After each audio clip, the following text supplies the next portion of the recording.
My father's funeral was supposed to be quiet.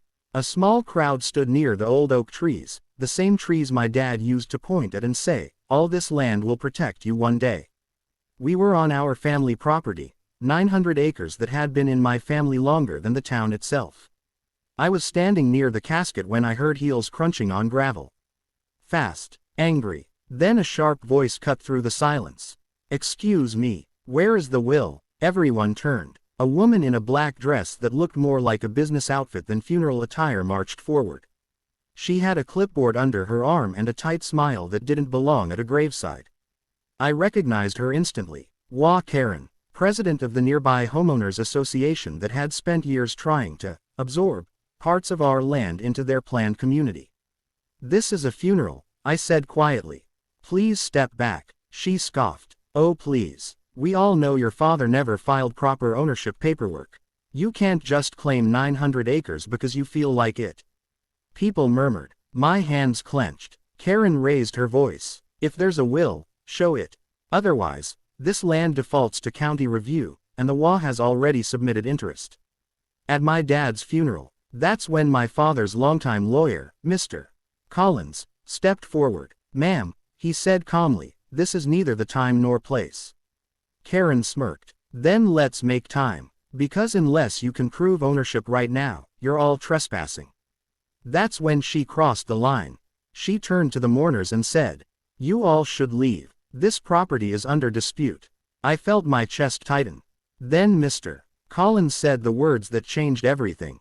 "The will doesn't need to be shown," he said.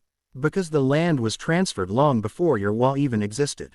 Karen froze. "What?" she snapped. Mr. Collins opened his folder. The deed to all 900 acres was placed in a family trust 10 years ago. The beneficiary was finalized when the owner turned 18. He looked straight at me.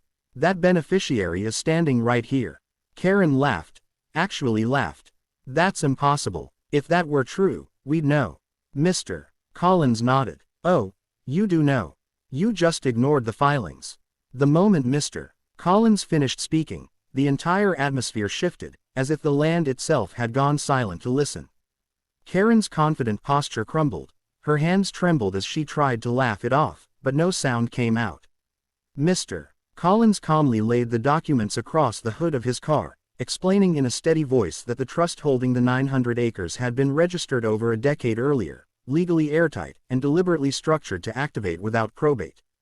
Every acre, every access road, every lake boundary had already been transferred, long before the HOA ever filed its first paperwork.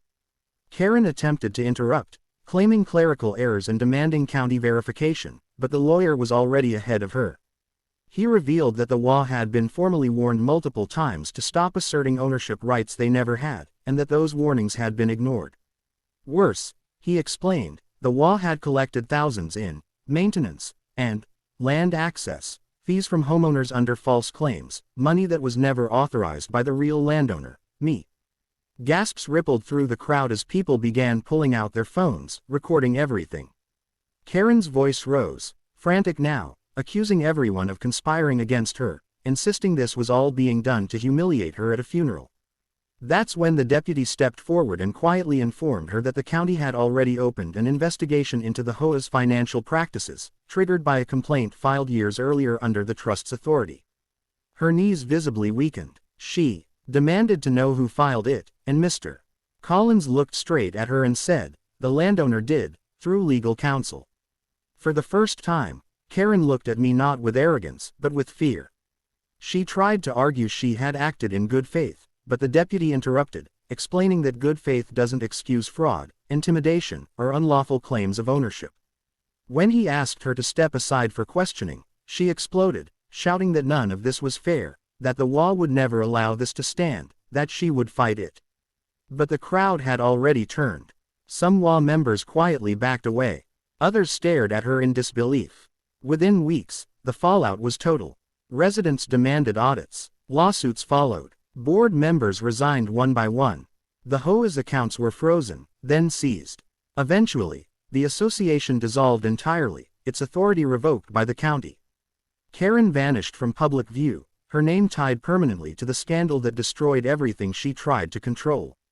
As for me, I returned to the land after the chaos faded, walking beneath the same oak trees my father loved, realizing he had planned every detail, not for revenge, but for protection. He knew power attracts people like Karen, and he made sure that when the moment came, the truth would speak louder than any accusation. Standing there alone, I finally understood. The inheritance wasn't just the land, it was the foresight that ensured no one could ever take it from me again.